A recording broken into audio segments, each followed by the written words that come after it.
The books I read were the Emperian series by Rebecca Yarros. I found the books really great and amazing. Um, the world is built very well.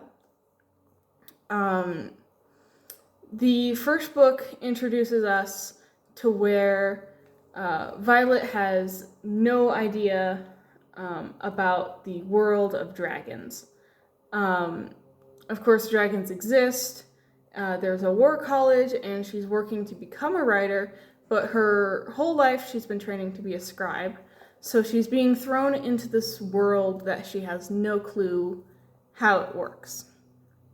And this decision was made by her mother because her whole family, besides her father, who was a scribe, has been dragon riders. So she puts her into the war college, and Violet meets, first she meets Rhinon, which is like her best friend, or is going to become her best friend. And they trade boots. She helps her cross the carpet, which is like the first challenge. It like weeds out the weak people. It's basically a giant rock balance beam. And before she goes, she also meets who's going to be her future love interest, Xaden, who is allegedly her worst enemy because her mother killed his father and parents because they started a rebellion against the kingdom. And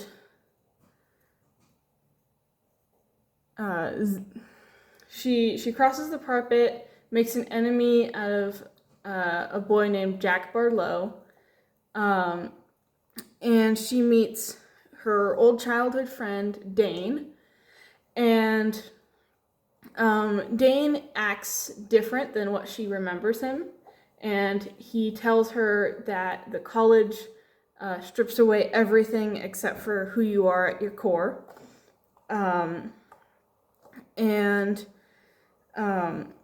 She starts going to classes and learning about like how to defend herself.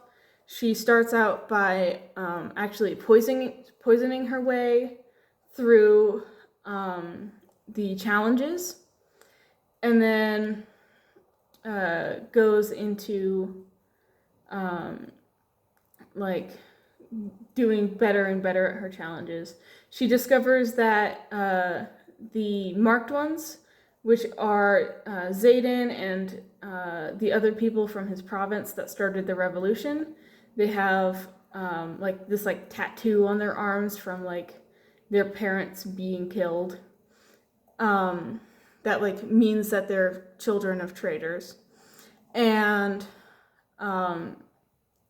she finds out that the group of marked ones is like illegally meeting by this tree. And she finds out because she's going out to collect poison. And she learns that it's basically a study group. They're having like a little study together. And of course, once everyone leaves, Xaden finds her and kind of interrogates her. She shows off her dagger throwing skills by nearly cutting his head off. And he lets her go. And it's like a favor he owes her for not telling anyone. And she goes on to eventually be able to do threshing, which is when all the cadets and stuff get to present themselves in front of dragons and get chosen to be bonded to a dragon. And over the course of threshing, she finds that there is a golden dragon who's a feathertail, and the feathertails are supposedly very peaceful. And she defends this Feathertail because there's a bunch of other cadets who thinks the Feathertail should die because she's weak and she doesn't deserve to be bonded. And so she defends the Feathertail from Jack and all these other kids. And by doing so, she attracts the attention of Terran, who's a big black dragon, and like pretty much the second most powerful dragon in the entire like continent. And he bonds with her, but also the little Feathertail also bonds with her. And through like being around the dragons and stuff, she learns that the Feathertails are actually babies. So she bonded with a baby dragon instead of 2 adult dragons, which is not normal. And she she starts training with the dragons, and because her body is fragile, they have to make adjustments to her, and they find out eventually she becomes a lightning wielder. That's her signet, I think it's pronounced that way. And the signets are like their special ability along with like their lesser magics. And I should mention that this whole time the war college is producing riders to fight against the Griffins and the Flyers because they're at war, of course. And she starts falling in love with Xaden over time, and Xaden starts getting real protective, assigns his foster brother to like look after her pretty much, and is like basically becoming like, because he's basically becoming like her guardian, because Sagal, which is his dragon, and Terran, Violet's dragon, are mated. So if Violet dies, it'll kill Terran because he like will pretty much die of the emotional damage, and which will kill Sagal, which will kill Xaden. So he's like gotta protect him, like protect her out of necessity. And we get to know Liam, which is his foster brother, and start to like see that something's going on, like something's amiss. Like they're being secretive, something's going on, and so she follows him a bunch and starts figuring out that Xaden is trading daggers and weapons to the enemy. And she's like, what in the world? Why this? And so they eventually, they're doing games, which is like the rider games, which is like kind of like war practice. It's war games. And they get assigned to go to an outpost, and the outpost is abandoned, and they have to make a choice because one of the higher-ups from the war, like the army and the military, found out that they are like basically doing a rebellion again. And so the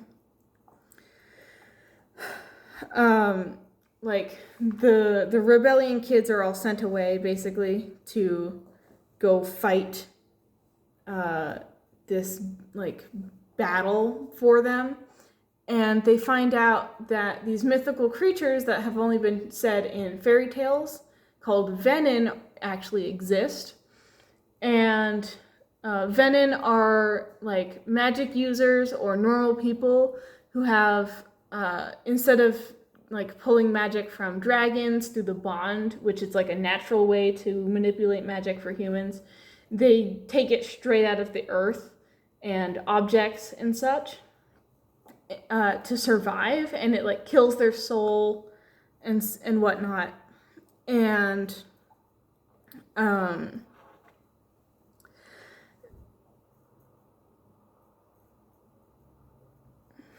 but they also can create like wyvern, and like now that they figured out that they're real, they have to choose whether or not they're going to go finish war games at the other outpost, or save a bunch of civilians. So they choose to save the civilians on a vote, and they meet up with some flyers, and they basically do war with these Venin. And my favorite character, Liam, he gets killed, which this is actually the second book I've ever read to make me cry.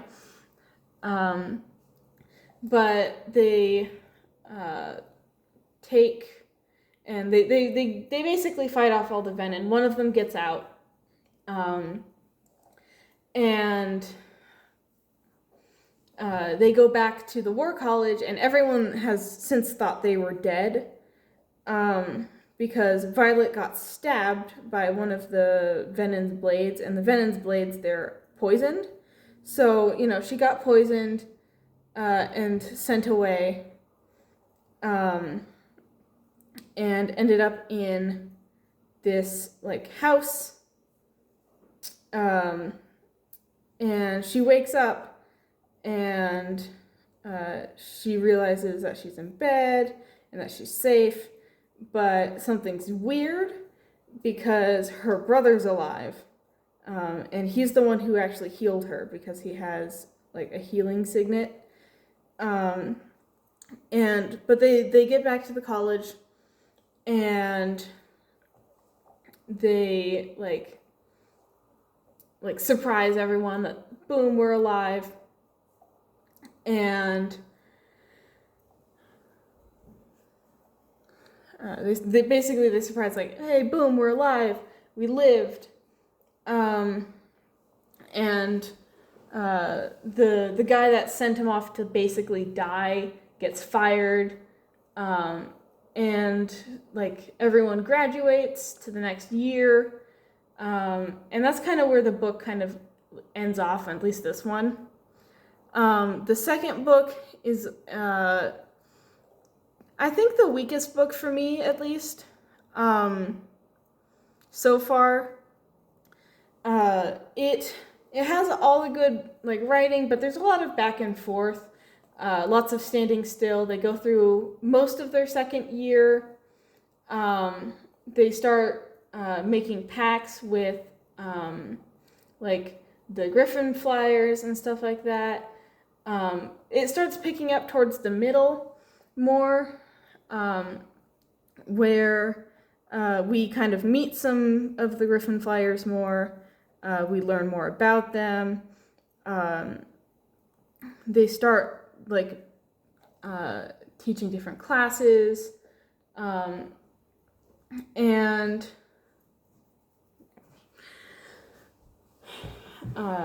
like there's a lot of back and forth because Xaden has since graduated, and he is out like at the outpost, and she has to keep visiting him because Taryn and Sigel's bond won't let them stay separated for too long. So like they're going back and forth. Xaden's keeping secrets. She doesn't like that. They're doing kind of like a will they won't they type of thing. They're like together, but they're really like not in a good space relationship wise. But they eventually like get out of like the loop because Violet gets captured because she knows too much, basically. And they're like torturing her for like information about who's in the rebellion and what's going on. They want all the information and stuff from her. And so Xaden comes and like murders like a lot of people. Lots of people die. Because they have like his woman, basically. And like when they come and get her, and they realize that they can't stay there anymore. It's not safe for them to stay at the War College anymore. So they decide that they're going to basically rouse all of the all of the students at the War College, and they basically sit them down individually, or like not individually, but like as a group, and they're like, okay, here's the deal. And they explain about venom being real, who the war is actually against, and they take basically half of the War College with them, and they go home to Xaden's like house, and he's basically a duke, because he owns like the territory, because his father was the duke and his father's dead, so he owns this place now. And so they take them all back to they bring like half the teachers and like half the students. Like the entire student body is like now aware the secret's out. And so they start training the dragons there, and they're doing like politics. We meet another duke from the Promish people, who are like the Griffins and the Flyers. They're the people outside of the big border. And they learn that the wards are falling, and the wards are like this big, basically magic dome over the entire kingdom that keeps all the venom and the wyvern out. And they realize that the wards are falling, and they go over and they're like, okay, but like what's happening? And they finally have a meeting with like the general, who's Violet's mother, and everyone, and like her sister and her brother. Her brother actually is like part of the like main part of the revolution, and they get together. They all like discuss, and they decide that they're gonna go help. Basically, after like a little bit of back and forth, they leave like them not knowing, but they show up anyways. So I don't know why they did the fake out. But they go like fight the war, or like they fight this big battle with all the venom after the wards fall. And then once they get the wards back up and like everything's fixed, Violet's mother like dies for the wards to be up. Which again, with the weakest book, they had like this big death. It was supposed to be a big tragedy, but I didn't find much emotion in it. Like, it felt kind of rushed. Like, I don't feel like they earned the death of the mother. But that's my opinion. I wasn't ever really super attached to her. I didn't care for the scene she was in. I'm sure it probably hurt a lot of people, but it didn't affect me as much as I thought it would, for like a death of a parent type of deal. But like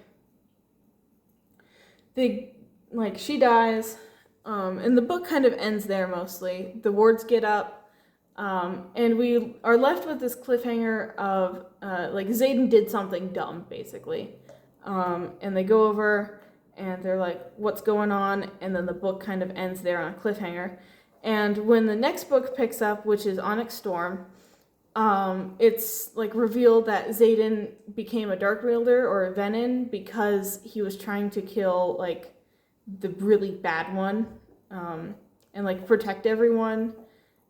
So he drew power from the earth because he didn't have enough, and basically killed this big bad. And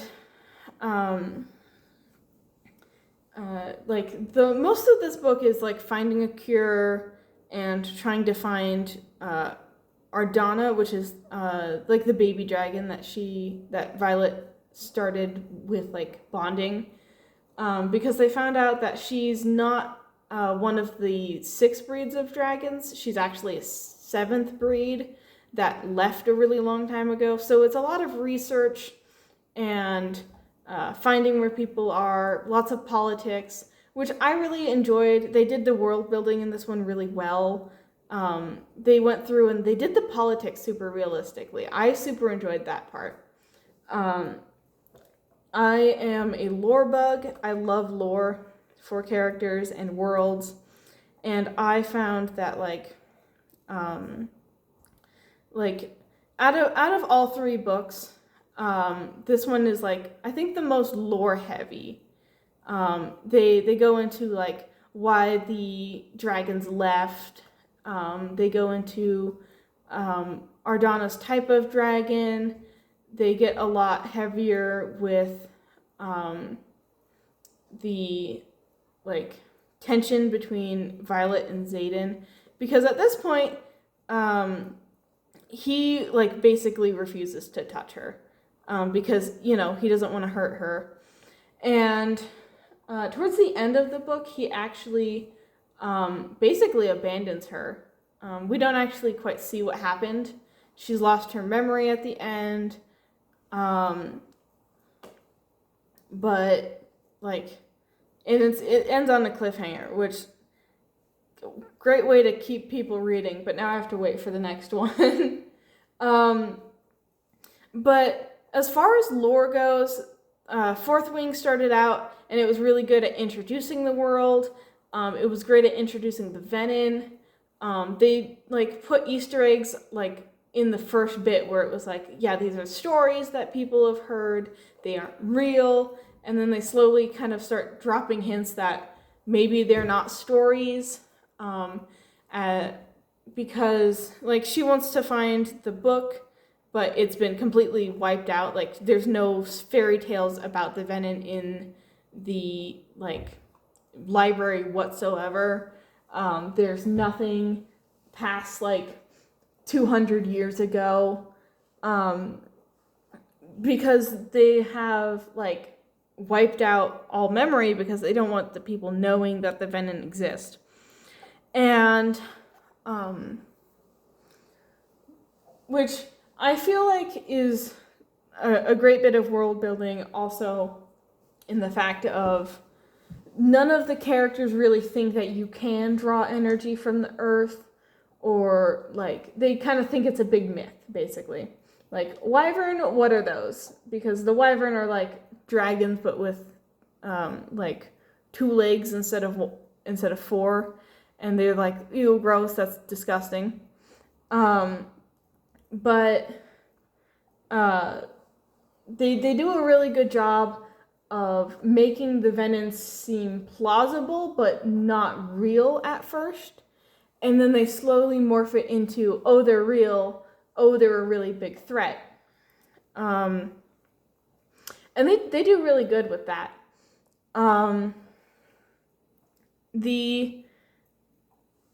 Again, with Iron Flame, I feel it's the weakest. They do a lot more of politics between the 2 nations than work with the Venin.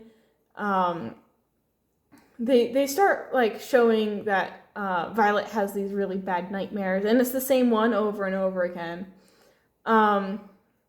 And they do really good at introducing things slowly. There's one point where people are asking why Violet doesn't have 2 signets, because she's bonded to 2 dragons, and she's well, I don't know, it's never happened before. And then in Onyx Storm, we find out that she does have 2 signets. She's been walking in people's dreams and stuff, and it freaks her out real good.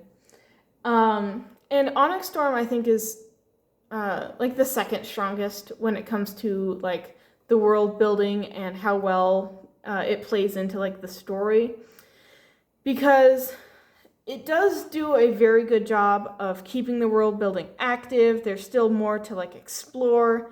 We learn about all of these outside islands when they're looking for the dragons and stuff like that. But I wish we stayed, at least spent more time in the islands, or at least fleshed them out a little bit more, because it really felt like they were just hopping from island to island and getting the basic knowledge. And they also like were equipped with like prior knowledge of the islands, even though like there hasn't been contact with them forever. But like each island is like dedicated to a god, and we learn like their traditions, and like they each have a challenge you have to do to get in to like talk to the leader people. But I find that I think maybe they could have done a little bit more with that, expanded on it a little bit. Like maybe there was misconceptions about some of the islands, because they really like most of the stuff is like they get it spot on right away, like instead of there being, because they're going off of Violet's father's research on the islands, which is reliable, but I feel like they should have done like maybe like he got something wrong and they needed to figure something else out. And that could have like really fleshed out some of the islands by doing that, but they didn't choose to do anything like that, which I think is kind of a missed opportunity, but that's their form of story writing. It's not too bad. It's only a minor grievance. The characters themselves, I think they did really well. The only thing is, I think a lot of the characters talk the same. They don't really have different voices. Like, you get a lot of Violet's voice, and you understand who she is as a character, but when she's like talking to other characters, you can definitely see like a lot of the times they'll talk exactly like her. There's no variation. Like they all word things the exact way, and you can tell throughout like as the story goes on, like she's repeating certain words and phrases, which like they're using as like analogies and stuff like that, and it's really good like once or twice like using that analogy, but they tend to like when it's used once, it'll show up for a couple chapters and then disappear, and it won't come back up again, which I think it should be like more spread out if you're gonna like do custom analogies and stuff in stuff like that, instead of like pretty much all over the place for a couple chapters and then disappearing. But that's a nitpick again.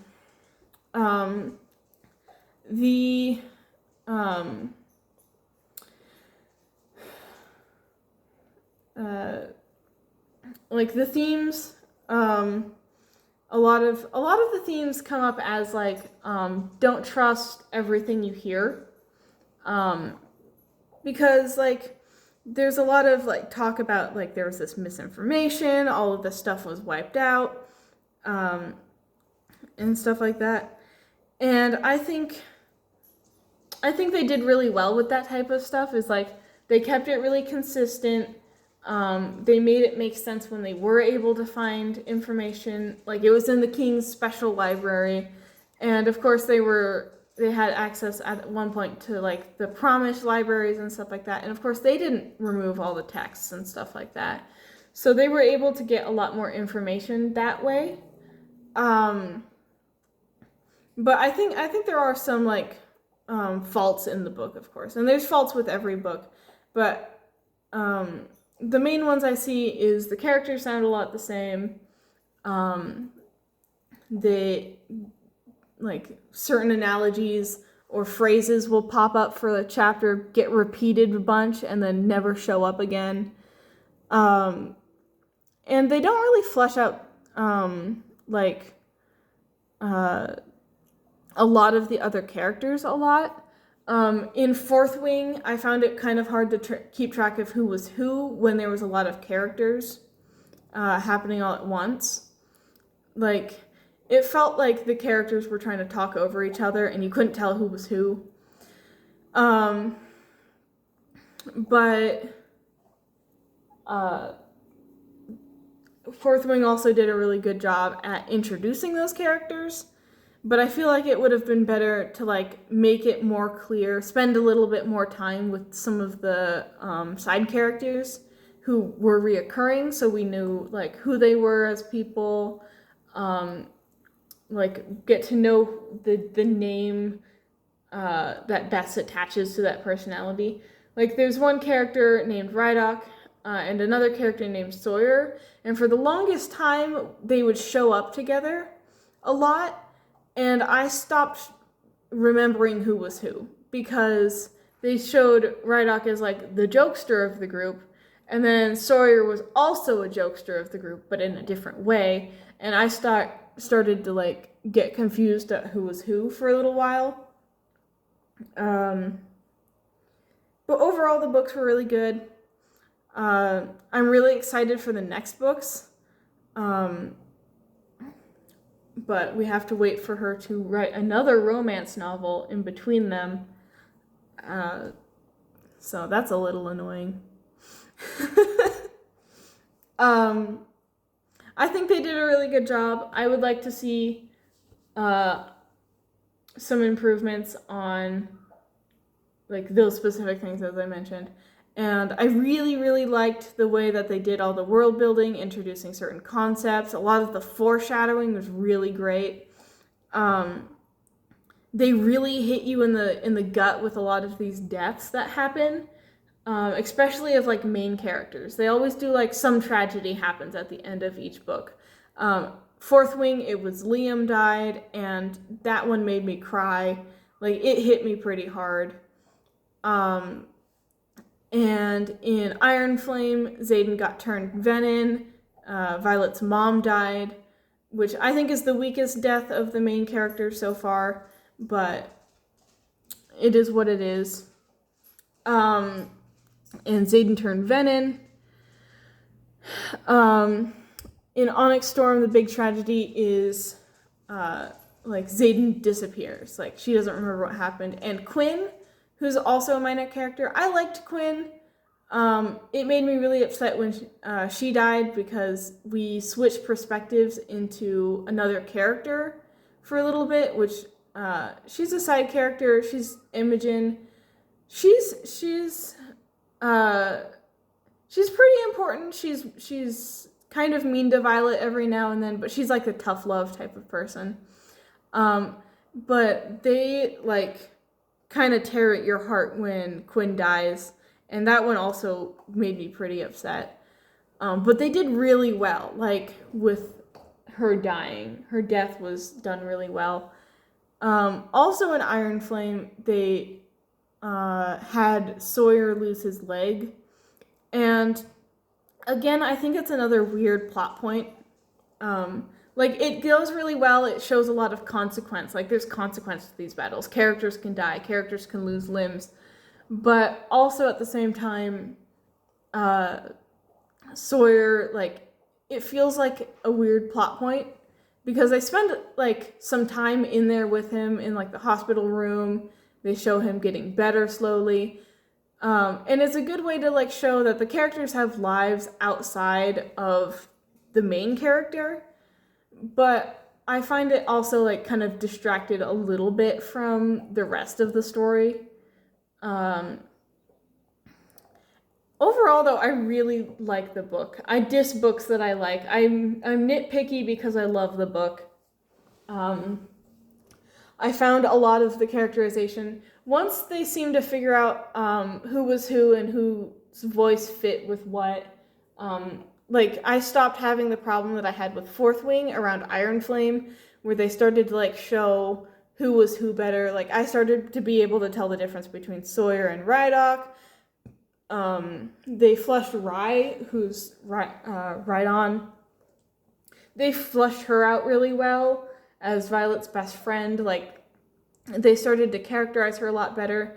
She's, like, the head of the group in a way of, like, she's the leader, like, in rank, but she also leaves a lot of decisions up to the other characters. She's super responsible. She puts a lot of pressure on herself, and you can see that in her character as she, like, evolves in the book. And I like how they started to fix the problem of, like, the characters sounding samey, but I still feel like it's consistent. Is, like, a lot of the characters sound like they're reading off of a script. The dialogue's not as natural as I, like, would have liked to see it. It kind of seems like, again, kind of like they're reading off a script.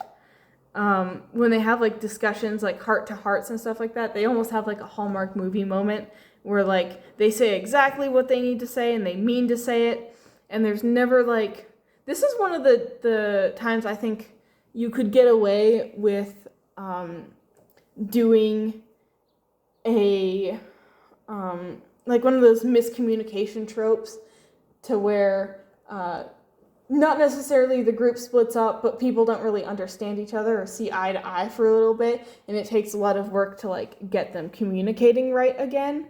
Like, that's almost something I think is missing.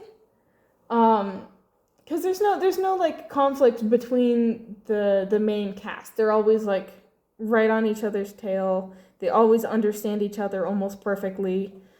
There's never really any like true conflict. When Violet eventually tells, or like has to tell Rydok about Xaden being Venin, like he freaks out a little bit, but he goes right back to being normal and chill about it, like the next chapter. And I feel like it would have like made a lot more conflict or interest or intrigue if he wasn't okay with it, and like you could see that he was like contemplating, and it like could build tension a little bit better that way. At least that's what I would do, at least, is build a lot more tension. But overall, I think the books are great. I would read the next two. I recommend. Yeah. This is getting long, so I'm gonna stop now.